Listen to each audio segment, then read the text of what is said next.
E agora, então, vamos iniciar com as meninas aqui, com a Júlia do Prana Energia Vital, com a Camila Rebelato, que estão aqui para falar um pouquinho sobre yoga e neurociência. Yoga ou yoga, Júlia? Me ajuda aí. Antes, deixa eu dar o meu oi pro pessoal. É sempre uma honra, é muito gostoso estar aqui e fazer a nossa sexta-feira da terapia, né, Laura? E hoje com uma convidada que amo muito e que me apaixonei faz pouco tempo, mas foi intenso.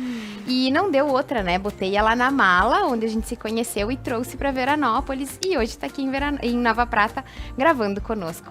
É uma estudiosa e uma ótima professora.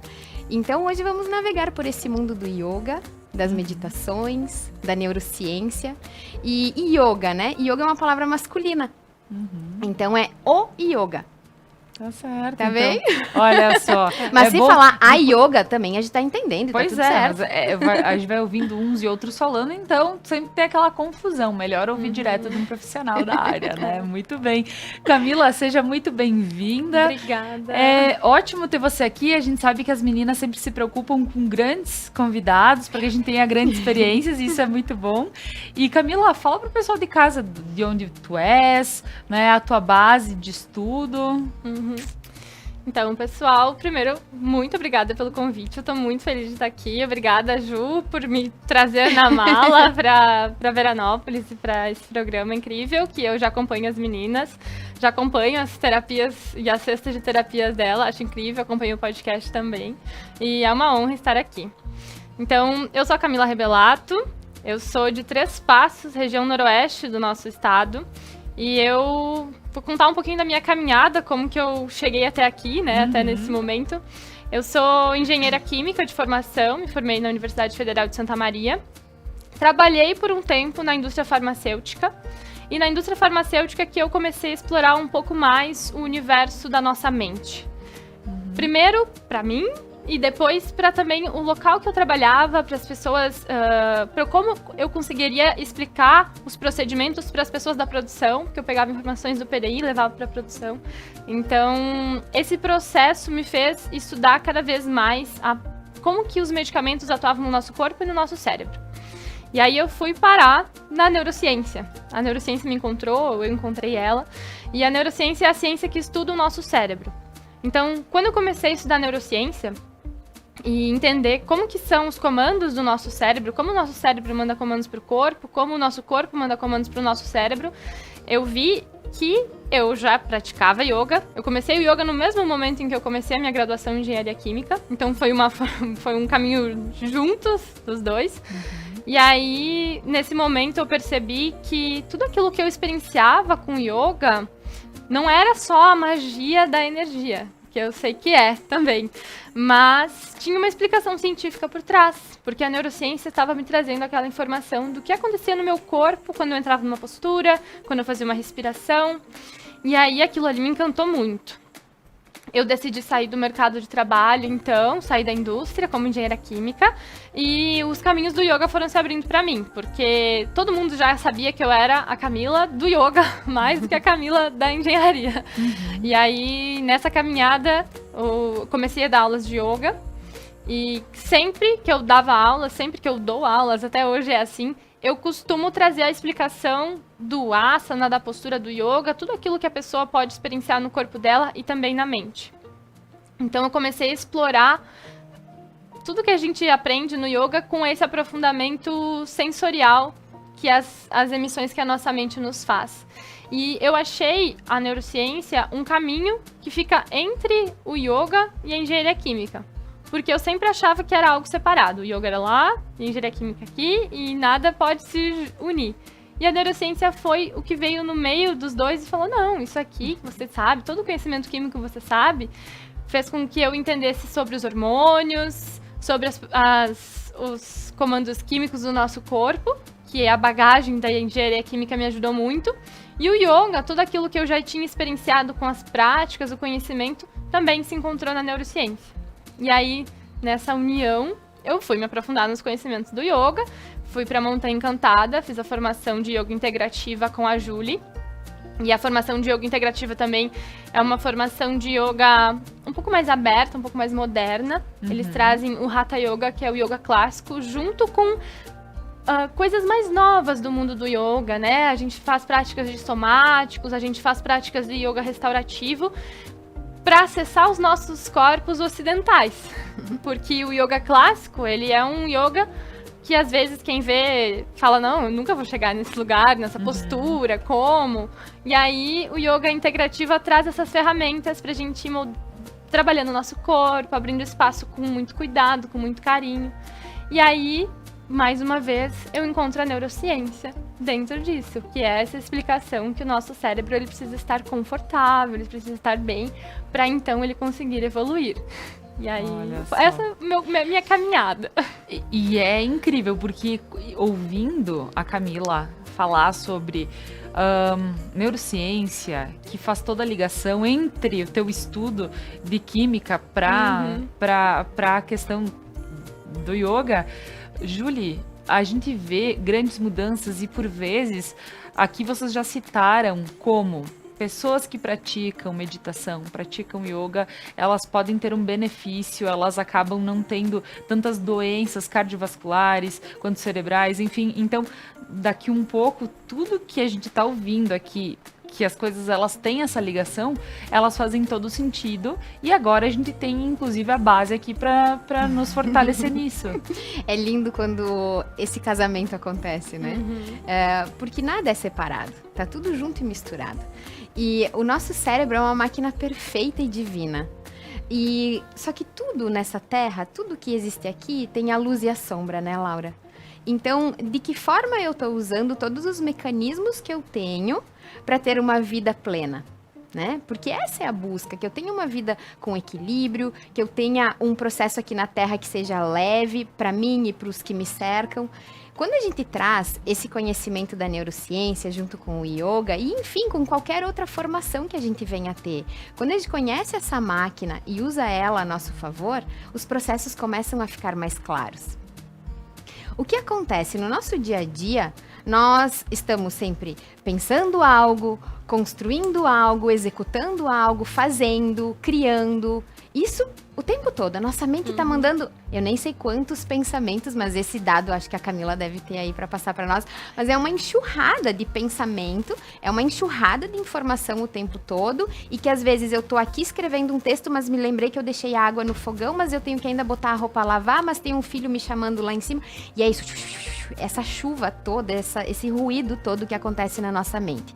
Não sei o pessoal de casa, na minha acontece, Laura, na tua como é? Bom, na minha acontece tanto essas enxurradas que eu vou pra fazer uma coisa e já não sei mais o que eu ia fazer. Exato. E aí que vem o estado de presença, 5, né?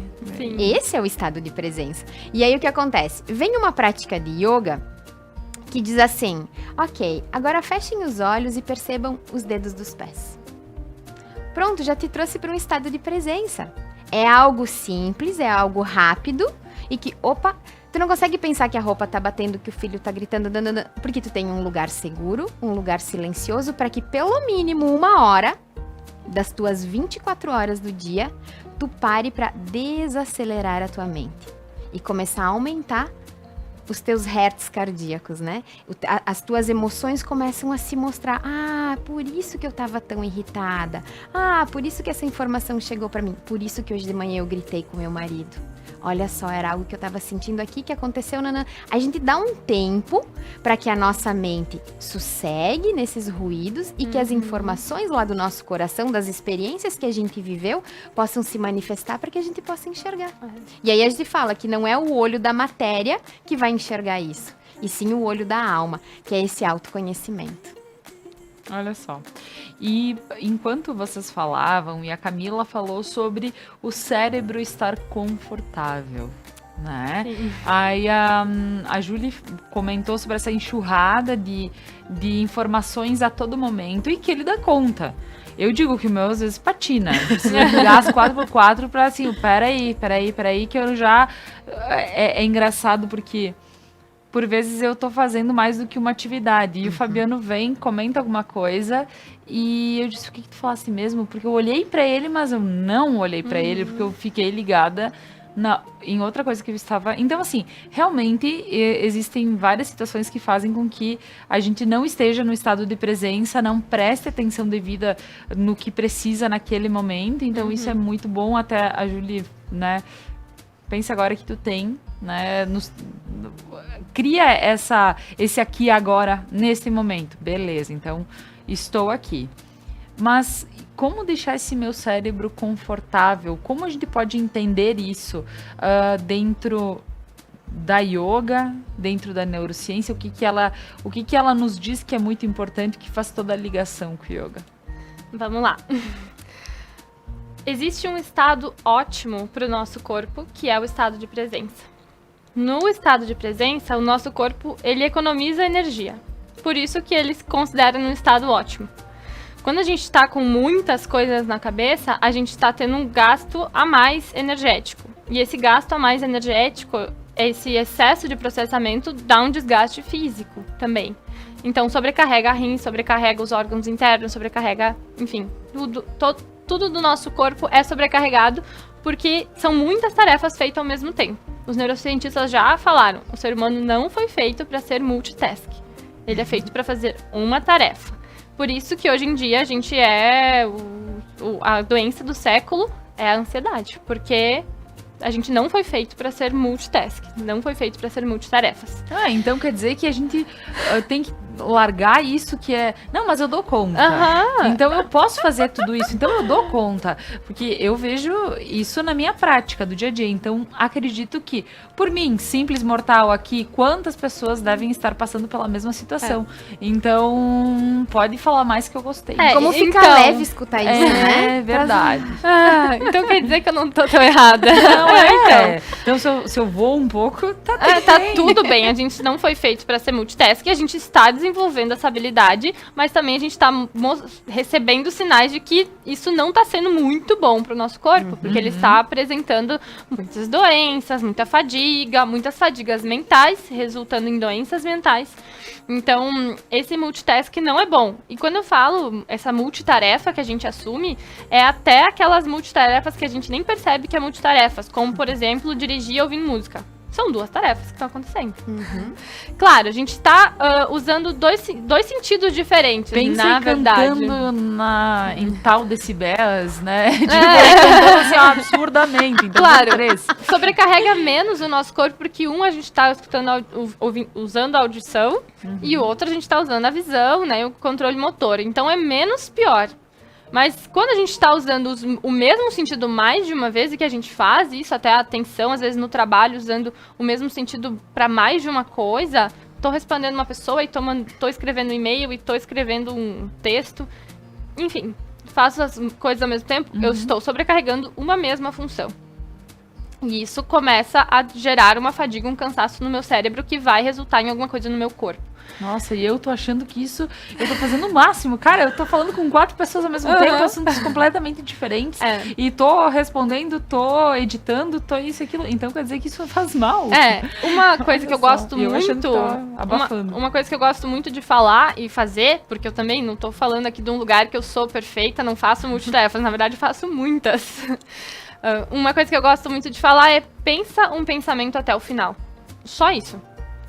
Porque durante o dia, a gente tem em média... Nossa, agora eu vou lembrar do dado. De 6 a 600 milhões de pensamentos. Uau. Não é um número exato, né? Muito grande, uma margem muito grande, porque vai variar do teu estado, se a pessoa passa o dia inteiro meditando, se a pessoa passa o dia inteiro fazendo muitas tarefas, mas os estudos foram até esse número.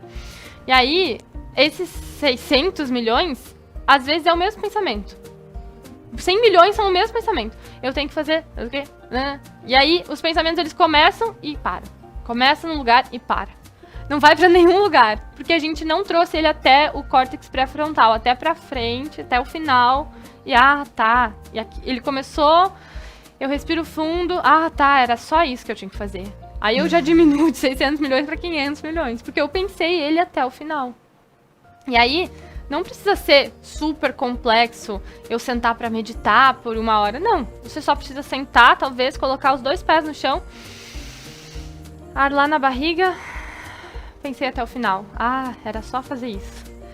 E aí a gente já desacelera o nosso corpo, já manda um monte de neurônio de bem-estar pro nosso intestino, pro nosso corpo inteiro e relaxa. Então, coisas simples que a gente pode fazer e aí entram as práticas de yoga e meditação que vão ser mais elaboradas, vão ser esse treino pro nosso cérebro pra gente lembrar de fazer isso mais vezes ao dia. E ser mais fácil fazer também. Não, e em seguida a gente vai continuar falando, e Julie, só para já encaminhar um assunto, fui pensando aí, sobre, poxa, eu preciso pensar até o final, um pensamento, e o yoga, ele me instiga a parar, fazer o aqui e o agora, e dar uma relaxada nos meus pensamentos, mas nem sempre pode ser fácil assim. Então, pensa. E Julie, então agora falando, a ciência nos diz que é muito importante ter esse cérebro confortável, essa visão de que a gente precisa respirar, a gente precisa parar um pouquinho, não sobrecarregar. Aí eu te digo que deve ser deve ser difícil para vocês que são profs, vocês que estão ali para ajudar as pessoas a chegarem, né? É uma coisa. Agora vou Laura lá, bem louca dentro das roupas, sento lá com toda aquela vontade de ter um momento para mim e tudo mais, mas eu fico lembrando. Laura, tem tal coisa. Laura, te pediram para entregar isso. Laura, tem que pagar aquilo. Laura, e silenciar essa mente. Alguém me explica isso? Então, como que eu entendo? Como isso pra mim, como chega pra mim? O nosso cérebro é como um músculo, é como ir pra academia, né? Eu vou trabalhar isso para que isso se torne algo automático e fluido pra mim. Só que eu só vou conseguir chegar nesse ponto se eu treinar, se eu praticar isso diariamente, fazer disso uma rotina, né? Claro que no início, segunda-feira eu vou começar a academia, e essa segunda-feira ela nunca chega, né? Aí a gente vai protelando, a gente vai deixando pra depois. E é decidir, tomar uma decisão de, opa, agora eu entendi com essa entrevista das meninas, ou um livro que eu li, ou enfim, um Reels que eu assisti, tocou meu coração e eu vou tentar esse negócio. Né? E aí tu vai parar ali pra fazer. Me disseram que tem que sentar no chão em lótus. Talvez sim, mas talvez não. Em lótus ou em mariposa, que nem eu. Quando eu coloco as pernas assim, em vez dela realmente pode pegar a câmera aberta, Jeff. Eu nunca consegui abrir minha perna muito mais do que isso. Eu tinha 5 anos de idade e o pessoal fazendo espacato, fazendo isso, aquilo, e dobrando as pernas como queriam. E a Laura tava lá com as mariposas assim, sabe? Eu nunca consegui fazer os negócios bem certinho. Exatamente. Bem, enfim, daí e aí o que acontece? Disso. O processo, o estado meditativo é um estado. Ele é muito além do nosso físico. Então, se pra mim é confortável aqui, como a Camila demonstrou antes, eu posso meditar aqui. Sentada. Apoiar a minha coluna. O importante é ter a coluna reta assim, né? Esse apontamento de a ponta pra baixo, o topo pra cima. E fazer esse alinhamento. É claro, Laura, que a mente vai vir assim e vai dizer assim... Faz aí rapidinho, porque as crianças já vão levantar. Vai aí rapidinho, que tem ainda mercado pra fazer e tu não respondeu os e-mails ainda. A mente, ela vai ficar continuando aquele processo de enxurrar as informações, porque foi alimentado por muitos anos esse processo. Manda aí, mente querida, que eu dou conta. E o que ela faz? Ela manda mais. Agora, quando a gente decide... E começa o processo de ensinar a mente o estado de... Tu pode mandar o que tu quiser, meu amor. Mas nesse momento eu decidi parar um pouquinho. Daqui a pouquinho eu olho para isso. Então a gente costuma dizer em alguns processos de meditação que os pensamentos eles vão surgir como nuvens. E vão passando. Então deixa essa nuvem surgir no céu e ela vai passar. Tu só não entra na nuvem. Eu gosto de tu falar só não algo... navega na nuvem. Eu gosto de falar algo que é bem comum entre os meus alunos, ou até essa semana dei algumas aulas de meditação lá no Prana e eu falei pro pessoal. Tinha alguns alunos novos e a meditação, ela é um exercício, assim como a gente vai pra academia malhar braços, e eu tô 1 ano malhando e nada ainda. E a meditação é a mesma coisa. E a gente tem que pensar algo que é o seguinte: a nossa mente, ela foi feita pra pensar, assim como o coração foi feito pra bater. No momento que o coração para de bater, a gente morre. No momento que a mente para de pensar, não tem mais vida. Então, no momento que a gente senta pra meditar e acha que não vai ter pensamento, a gente nunca vai atingir esse lugar. E é uma ilusão, né? E é um exercício assim como aprender a tocar um novo instrumento. Eu falei essa semana pra Julie, né? A gente tá aprendendo a tocar violão. Aí eu não sei nem afinar as cordas. Eu aprendo a afinar as cordas e tal. Aprendo a posicionar no meu corpo, uma postura confortável. Ah, agora tá gostoso aqui. Sei segurar. Beleza. Agora eu não sei tocar nada. Aí eu aprendo uma nota. Tum. Ah, tá, ok. Agora eu preciso emendar uma nota na outra. Aí já é mais difícil. Aí já vai tentando, vai treinando, consegui. Ah, agora eu vou aprender uma música. Aí no meio da música, desafinei. E aí, vai de novo, continua. Então a meditação é a mesmíssima coisa. A mesma coisa. Eu até hoje desafino. Eu até hoje, tem dias que eu falo, hoje eu preciso meditar porque tá uma loucura. E não vai dar. Porque tá uma loucura. Ou às vezes é o que me salva no dia que tá uma loucura. Então é um processo de altos e baixos, assim como tudo na nossa vida. Então a gente se coloca nesse lugar de que meditar ou fazer yoga, eu tenho que parar, eu tenho que sentir isso ou aquilo, e isso não existe. E aí a gente entra no lugar da culpa. E a culpa nos coloca no lugar de não aprender. Porque ela desperta no nosso cérebro um dos piores sentimentos para o ser humano poder sentir, que é a vergonha. Isso foi feito, um estudo, entre os melhores e os piores sentimentos que o nosso corpo, como o nosso corpo se comporta. E na vergonha, o nosso corpo paralisa. Ele não quer ir pra nenhum lugar. Ele não quer fazer mais nada, porque ele sente vergonha. E aí, quando a gente se coloca nesse lugar de culpa, a gente desperta a vergonha e a gente quer parar de fazer aquilo ali. Porque aquilo ali nos faz mal. É um instinto do nosso ser fazer assim. E aí, quando a gente vai pra um lugar de maior conforto, fala, não, tentei hoje, não deu, amanhã eu tento de novo, vai dar certo, vai ser melhor. A gente vai nos acolhendo, a gente vai sendo amoroso. O amor é um dos melhores sentimentos a serem sentidos, só não supera a fé. E por isso que eu gosto muito da neurociência, porque ela, em nenhum momento, ela separa a espiritualidade da ciência. Ela, na verdade, ela fala, todos os seres precisam da espiritualidade, porque a espiritualidade traz o sentimento mais elevado do ser humano, que é a fé, ou a iluminação, ou, enfim, tem alguns nomes diferentes. Mas eles nos colocam nesse estado de que o corpo recebe tanta descarga hormonal, que ele arruma força de onde ele não tem. E aí vem aquela expressão, a fé move montanhas. Então vamos mover as nossas montanhas.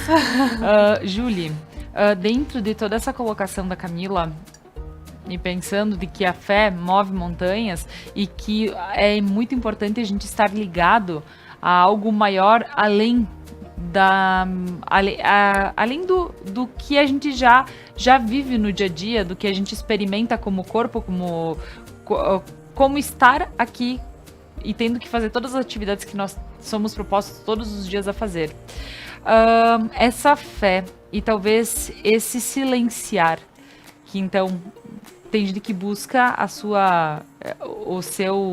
o seu momento através do silenciar e o ouvir, e o entender o porquê de tanta coisa, que é essa ligação entre o mundo e a espiritualidade. Então, Julie, o princípio básico do yoga, quando alguém realmente se propõe a iniciar, como eu posso iniciar essa proximidade com o meu espiritual através do yoga? Porque para mim, além de silenciar, ok, colocar meus pensamentos em dia, ou, né, espera eles aí que eu preciso dar uma tranquilizada no meu corpo, mas para que lado e que nível de espiritualidade que o yoga pode me levar?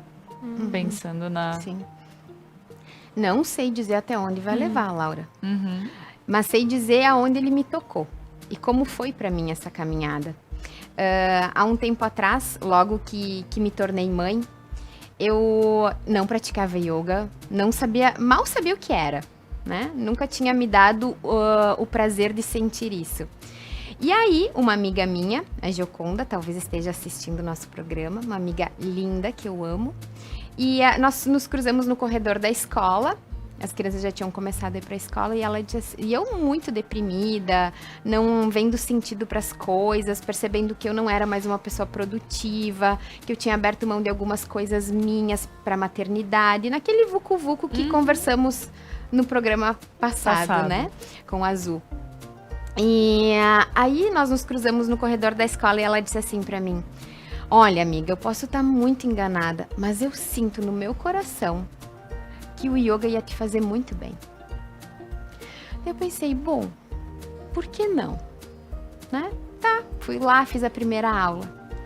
Laura, quando eu senti, e eu não sei descrever em palavras o que foi que eu senti, não tenho uma palavra pra isso, mas quando eu senti aquilo no final da prática, eu pensei, gente, eu preciso estudar isso.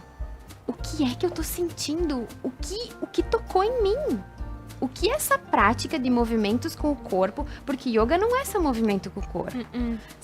É uma infinidade de ferramentas, é uma filosofia inteira, né? O que isso que eu vivi nessa 1 hora mexeu tão profundo em mim. E aí foi que começou meu despertar para começar a estudar. E não é... A prática do yoga não é um estudo para fora. É um estudo para dentro. É a gente se conhecer e perceber que Deus tá dentro. Se a gente vai usar da filosofia do yoga para essa caminhada, se a gente vai usar ir para uma igreja, se conectar com a natureza, eu não sei qual é o caminho que cada um vai usar. Mas esse foi o caminho que me levou ao meu Deus, né? Esse Deus que habita aqui dentro de mim. E que as coisas começaram a fazer mais sentido. Eu comecei a compreender os meus processos aqui na Terra. Eu comecei a olhar para as minhas questões do passado com outros olhos. Eu comecei a me ver de outro lugar. Então, é dessa forma que eu convido as pessoas a sentirem o yoga, sabe? Essa foi a forma que me tocou. Foi exatamente desse jeito. Agora, como tocou na Cami, daí eu não sei, aí Cami. eu queria aproveitar e pedir pra Camila como ela chegou nessas vivências e como isso ficou na vida dela. Porque quantas coisas são passageiras, né? Iniciamos de uma forma, daí a gente não se vê mais naquilo, aí a gente muda, a gente imaginava que o Deus era algo que estava lá em cima, sobre todos nós, aí a gente parou para pensar e daqui um pouco cada um de nós somos, né, fazemos parte de um Deus maior, de uma energia, enfim, de acordo com a crença de cada pessoa. Mas a gente tem a gente pode mudar, e a todo momento a gente pode mudar e pensar diferente. Mas quando as coisas elas vêm para ficar, quer dizer que tinha um propósito muito maior para nós. Então, qual foi esse propósito que te fez agarrar o yoga e ficar nele? Eu acho que assim como a Julie falou, esse estado que o yoga nos coloca é um estado único. É um estado viciante de bem-estar que ele me traz, que a prática me traz.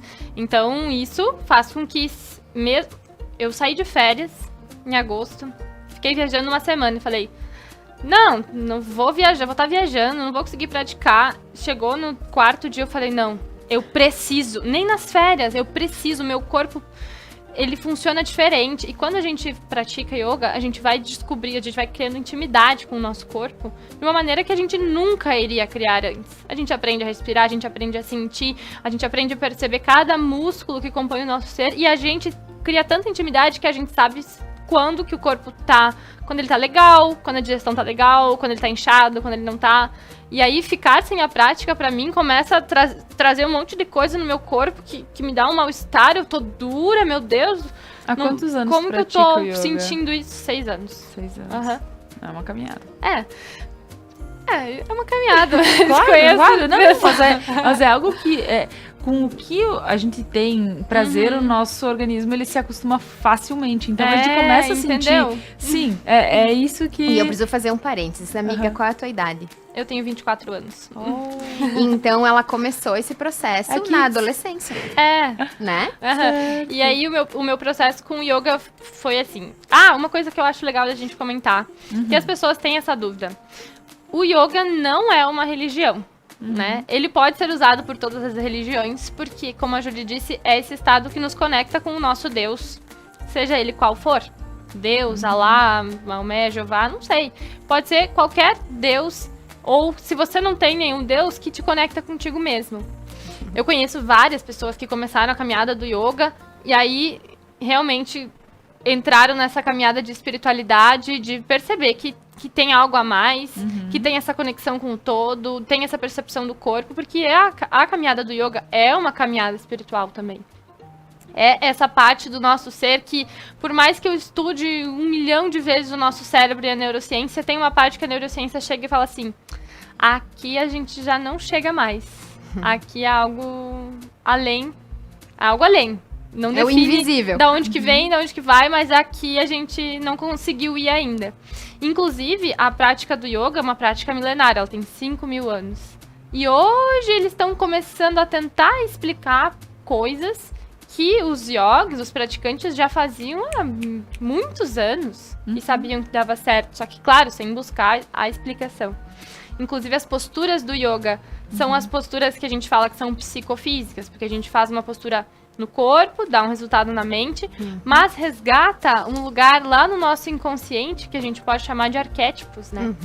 O arquétipo, a gente tem as posturas dos guerreiros, a gente fica uma respiração, 2, 3, numa postura de guerreiro, acessa um lugar no meu inconsciente, que aí, como é que explica, né? Foi passando geneticamente, e eu me sinto bem porque eu estou nesse lugar de novo. E aí a gente fala da memória celular eu também, resgato algo da minha memória ancestral. Que nem eu não fui uma guerreira nessa vida, não fui para uma batalha, mas eu resgato algo da minha memória ancestral que me faz sentir bem, me faz sentir forte. Então isso que a prática desperta, esse bem-estar supremo, que eu nunca pratiquei um esporte, eu já pratiquei vários esportes que me deixou nesse estado. Gosto muito da adrenalina, tenho até ela tatuada no meu corpo, porque sou fã dela, a êxtase que ela me alguém traz. que faz yoga gosta de adrenalina. Eu sou Tá entendendo o apaixonada, entendeu? Eu sou apaixonada, inclusive...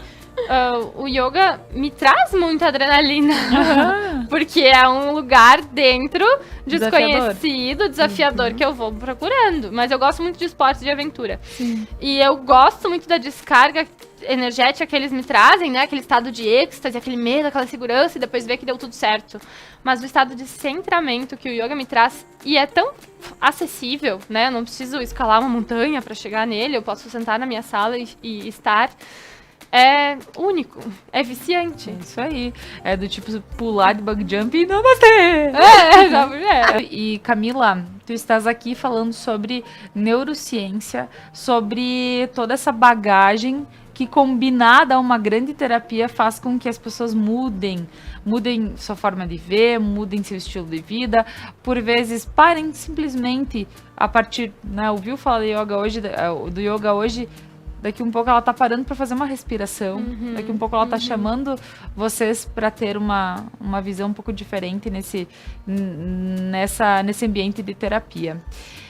Agora eu queria fazer uma outra ligação bem importante. Quando a gente comenta que, poxa, eu comi demais, não comi certo, parece que eu tô com um rombo no estômago, parece que minha cabeça dói e eu vou pra meditar e parece que nada funciona.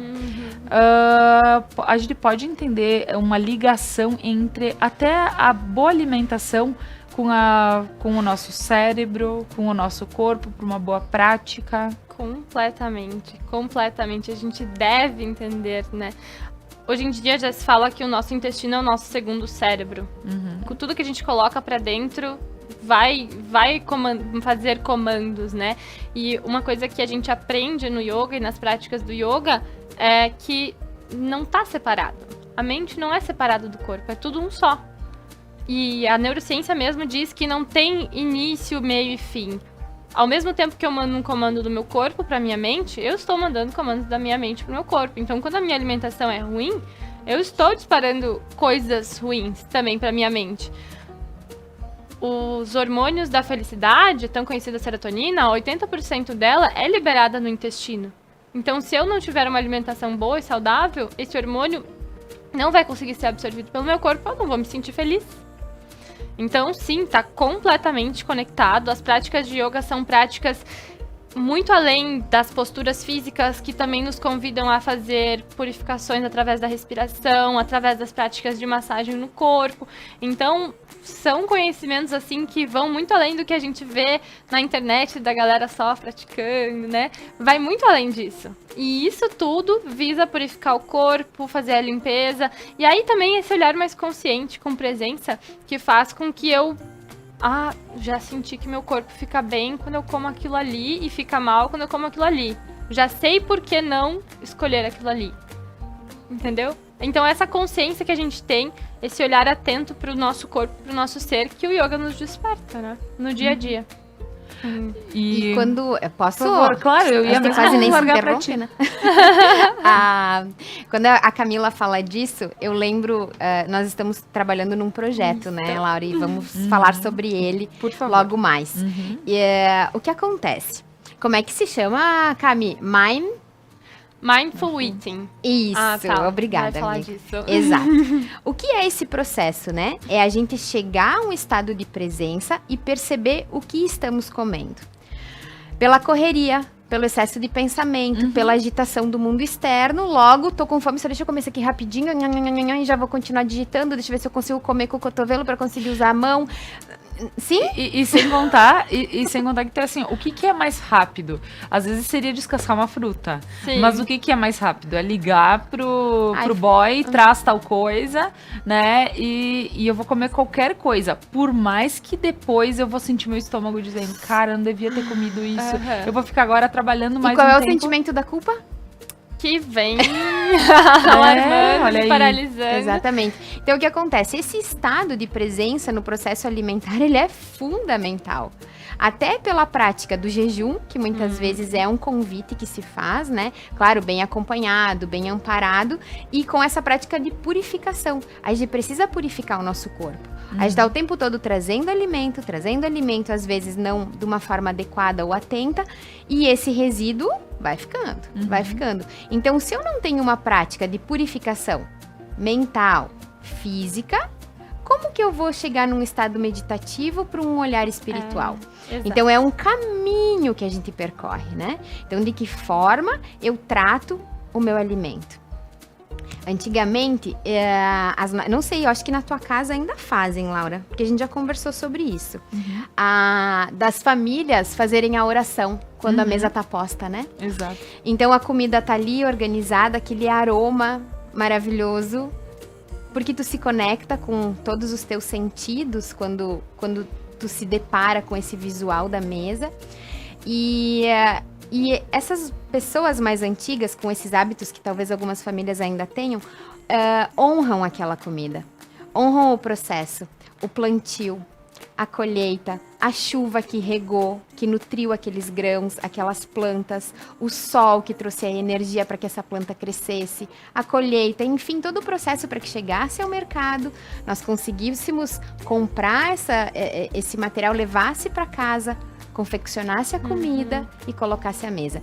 Então, trazer esse processo de oração, de honrar essa comida, honrar esse processo, também traz um estado de presença. É esse estado de conexão com o alimento, porque isso vai entrar, nós vamos ingerir esse alimento e isso vai se transformar em energia para o nosso dia. E aí eu te pergunto, qual é a energia do teu dia? É aquilo que tu comeu. É a forma com que tu comeu. É o tempo adequado que tu direcionou para aquilo. A televisão estava ligada em que parte? Que eu tô comendo e tá dando uma notícia de algo extremamente doloroso. Então eu também tô me alimentando pelo visual. Ou eu tô comendo aqui e já olhando o celular. Ou discutindo uma questão delicada entre algum familiar na hora de comer. Então, todas essas informações, elas estão ali e, de certa forma, estão alimentando um ponto em nós. Se isso vai ser positivo ou negativo, essa vai ser a escolha, porque as informações vão estar ali. É de que forma eu vou conduzir esse meu momento de me alimentar. E isso já é uma meditação. Eu não sei se o vô ou a avó de vocês, ou a mãe, ou o pai, enfim, alguma vez já falou que não pode tomar banho depois que almoça. Ou que come, ou que janta. Ou entrar na piscina. Ou entrar na piscina. Mas eu já ouvi alguém... Eu sei que entrar na piscina tem uma questão que realmente o esforço dentro d'água, após a... Exato. Aí tem algo. Mas tomar banho, literalmente, de chuveiro, eu acho que não faz sentido, né? Porque não é o esforço. Eu falava isso. Mas é porque a gente tá... o processo de digestão é um processo que ele requer uma certa atenção no nosso corpo. Então, quando a gente tá comendo e a gente tá direcionando a nossa atenção para outras coisas, o nosso corpo está dividindo energia e ele não consegue fazer a digestão fazer a exata digestão da comida. E aí por isso que vem o Mindful Eating, né? Que é esse processo de atenção plena ao comer. É quando eu aviso o meu corpo, galera, pessoal aí, todo mundo, agora a gente vai comer, tá? Vamos focar energia nisso, vamos processar tudo até o final. E aí eu tenho um bem-estar no final. Eu não preciso fazer um grande evento, eu só preciso durante o almoço, durante a janta, aquele momento que eu tô comendo, deixar que o meu corpo realmente direcione a energia dele pra esse lugar. E aí ele vai falar, beleza, então a gente vai digerir tudo até o final, tem toda a energia que eu preciso e vai terminar aqui. E aí o que falam do banho é que realmente a gente concentra muita energia no centro do corpo e daí depois a gente vai tomar banho e essa energia se dissipa. A gente não consegue digerir até o final. E aí dá essa indigestão, né? Esse mal-estar no nosso corpo. E assim funciona também quando eu tô mexendo no celular, quando eu tô, enfim, olhando uma notícia ruim. Daí aquela notícia ruim já me dá um aperto no estômago. E aí já amiga, parou eu tinha tudo. isso como uma lenda. Olha só, tem todo um fundo científico aí. Eu gosto de estudar por causa disso. Ai, adorei! Então já fica a dica pro pessoal de casa, né, Laura? Exato. Mas espera uns minutinhos. Dá um tempo. E agora que eu quis entrar na alimentação, porque eu lembrei que as meninas, durante essa semana, elas estavam fazendo vários stories, preparando alimento, enfim, coisa bem bacana, bem saudável, e a gente que segue, e convido vocês a seguirem tanto a Camila, que é Camila Rebelato, underline Rebelato? É ponto. Camila Underline. Ponto. Isso aí. E a Julie underline Prana. Isso aí. Que aí é bem importante, porque eu gosto de seguir pessoas que agreguem alguma coisa, né? Então, se eu tô seguindo alguém que pode estar me dando uma dica que é importante, algo que é especial, por que não, né? E aí eu tava seguindo as meninas e vi ali algumas receitinhas e aí me liguei, porque Júlia é vegana, é vegetariana, né? E tu também Camila. Então, assim, quando eu questionei sobre, é que por vezes a gente tem as questões da má digestão e que tem muito disso, às vezes uma dor de cabeça pelo fato da má digestão. E aí eu entro numa sessão de yoga, né? E eu queria saber se existe algum momento específico para praticar yoga no meu dia, que seja um momento melhor. Porque, pode ser que eu tenha tido uma alimentação ok, saudável, que meu corpo aceitou de forma tranquila, mas pode ser que não. E aí a minha aula é 1h e eu recém saí correndo de casa, né? E como funciona isso? Agora pensando também na aula e na prática do yoga, gurias. Pode ir, amiga. Bom, no meu ponto de vista, existem práticas e práticas, né? Tem algumas práticas que vão pedir o jejum. E aí eu vou te falar, vem de manhã, tenta não tomar café, né? Tenta ficar nesse estado de jejum. E quando eu falo jejum, não é um dia inteiro de jejum, é só, não tomar café. Não tomou café e veio direto pra prática. Então, quando a pessoa está em jejum, aí a gente pode fazer algumas práticas de massagem, de respiração, que vão fazer o processo de limpeza e purificação do corpo. Mas aí, se você acabou de almoçar e vai vir pra prática, tudo bem. A gente só não vai fazer essas práticas que vão exigir o jejum. Ou talvez eu não vou te colocar numa invertida lá que vai inverter o teu fluxo e tudo mais. A gente vai fazer uma prática diferente. Mas o yoga, ele cabe em todos os momentos do dia. De manhã, de tarde, à noite. E isso vai variar de pessoa pra pessoa, ou do teu dia. Hoje eu quero fazer antes de dormir, hoje eu quero fazer ao acordar pra estar com energia para todo o meu dia. Então, é sempre legal informar pro teu professor ou professora, olha, acabei de comer, ou tô sentindo isso, enfim. E aí a prática se adapta, né? O yoga integrativa traz muitas variações e tipos de práticas. Tem algumas outras vertentes do yoga que vão ser um pouquinho mais rigorosas, vão falar, não, a gente pratica todo dia no início e no fim do dia, o sol nasce, o sol se põe, né? Ou enfim, que vão ser um pouco mais rígidas com alguns casos, mas o yoga integrativa não, ele já vem com essa ideia de trazer o yoga para todas as pessoas, para todos os corpos, então a gente pode adaptar a prática para o teu momento do dia, para que a ideia é que você pratique.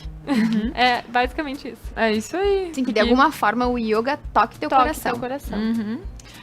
E só lembrando que a boa alimentação é fluxo de vida, né? É algo que vai de boa e facilita no nosso dia a dia, e não só para praticar o yoga depois, mas em todas as atividades do nosso dia a dia, como faz bem, como a gente se sente melhor realmente. Só que aí a gente tem aquela briga com ansiedade que faz com que, por vezes, eu tô lá respondendo um e-mail e comendo, então eu não tenho nem noção de o quanto e como e tudo mais.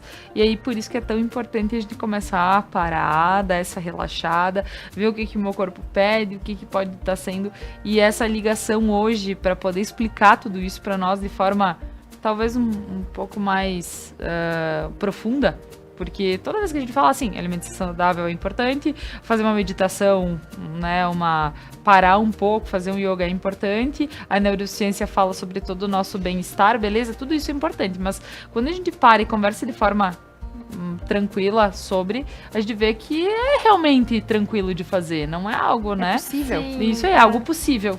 Fica algo possível. Júlia, estamos chegando na nossa reta final do programa e eu gostaria de considerações sobre o nosso papo de hoje. Então, eu vou aproveitar esse momento, Laura, para convidar quem está nos assistindo. Agora nós estamos no início, metade do mês de fevereiro, e nós vamos ter uma prática que se chama Mística Prana. Não é a primeira vez que fizemos esse movimento no Prana, estamos na 3ª edição, e é um convite para o pessoal se perceber nesses 21 dias. Então vai começar no dia 1º de março e vai até o dia 21 de março. Por que esses 21 dias, Laura? Acontece no nosso planeta, e isso a gente estuda na escola, o equinócio. Né? O equinócio, que é a entrada do outono, ou o equinócio lá em setembro, que é a entrada da primavera. Nós vamos nos olhar para esse, né? Esse que vai acontecer agora em março. O equinócio é o momento em que temos a mesma quantidade de sol de dia e mesma quantidade de horas de noite. Então é um dia de equilíbrio, né? Que acontece ali entre 21 e 22 de março.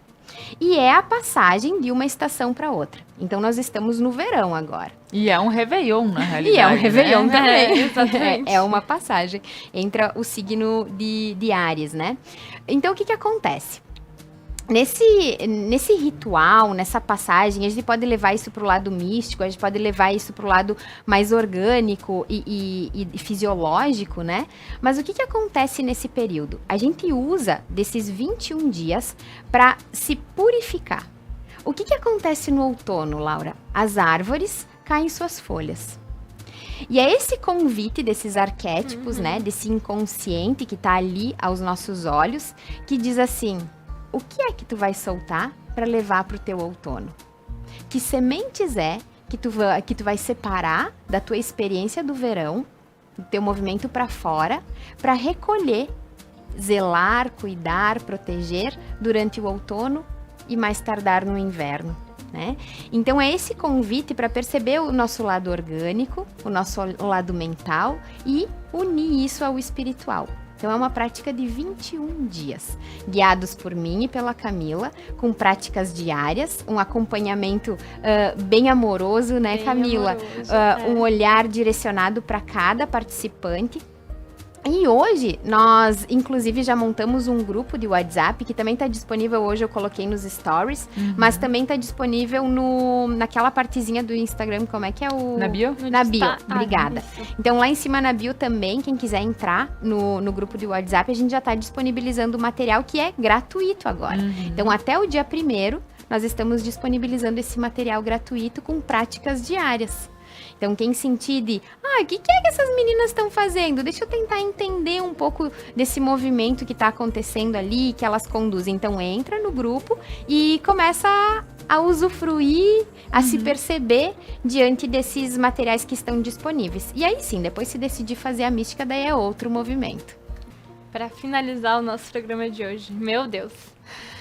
Bom, a Júlia já comentou da nossa mística, né? Então, para quem quer conhecer um pouquinho mais do caminho do yoga, das práticas de yoga, a mística é uma ótima oportunidade, né? A gente vai estar trazendo muitos exercícios do yoga, das práticas de meditação, porque a meditação está dentro do yoga, né? Eu diria que a prática do yoga facilita chegar num estado meditativo, né? Porque a gente vai deixando o corpo mais suave, vai encontrando espaço, então a gente entra nesse estado meditativo.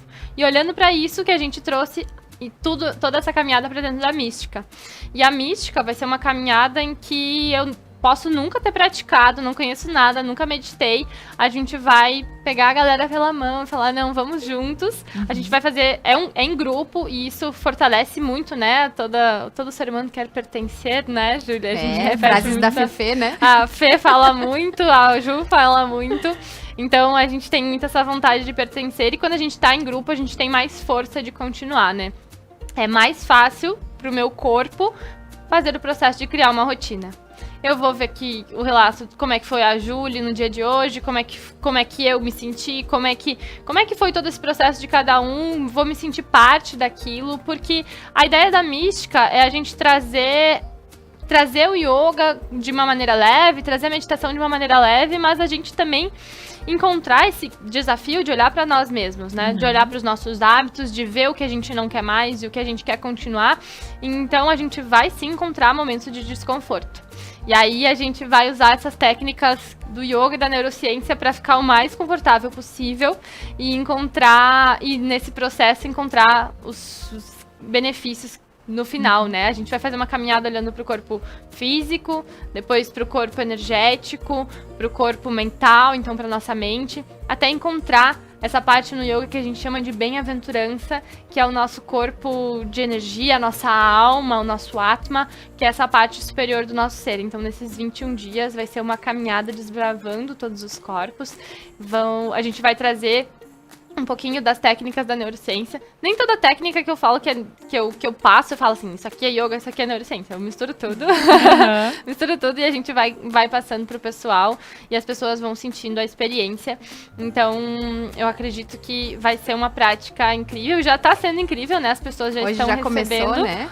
Os exercícios pra sentir se faz sentido, eu quero me envolver nisso, eu acho que tô gostando, não tô, nada a ver. Então, a gente pensou em trazer essas pitadinhas antes de começar, de fato, os 21 dias da mística, porque aí os 21 dias a gente vai ter atividades todos os dias. E por 21 dias, a gente pode começar a pensar a criar um hábito. Não é em 21 dias que a gente cria exatamente, mas 21 dias é um bom tempo pra gente dar o primeiro passo para o nosso corpo começar a encontrar o conforto e o bem-estar naquilo ali. E começar a produzir novos caminhos neurais, né, amiga? Novos caminhos neurais. Perceber que dá pra caminhar de forma diferente. Exatamente. Como que será que eu me comporto quando eu como desse jeito? Nossa, eu nunca pensei que abacate poderia ser salgado. Eu sempre associei que abacate fosse algo doce. Então vai ter um livro de receitas, Laura, que tá ficando a coisa mais querida do mundo. E aí, nesse livro de receitas, a gente vai trazer toda essa questão do prana, desse prana que existe nos alimentos e de que forma a gente traz ele pro acolhimento do nosso ser. Então, tá ficando incrível. Ah, coisa boa. Já tem mais de 100 páginas de conteúdo e receita, então vai ter muita coisa, tem muita informação. A gente se preocupou também em todos os exercícios que a gente traz, diários, cada um tem uma explicação depois dentro do livro, pra pessoa entender o que ela tá fazendo. Porque quando a gente entende, quando a gente vê um propósito naquilo que a gente tá fazendo, todo o nosso ser se compromete. Quando eu não sei por que eu tô fazendo algo, eu não sei. Fica só mecânico, metade do meu corpo não se comprometeu. Geralmente, uma parte da minha mente fala assim, não, cara, essa pessoa aí tá doida. Vamos parar, eu quero economizar energia, que o nosso corpo quer isso, né? Ele quer economizar energia. Então, quando a gente explica pro nosso próprio ser, a gente tá fazendo isso por isso, vai acontecer isso aqui, fica bem mais fácil de fazer. Então a gente tá com um material super completo, foi muito incrível fazer isso.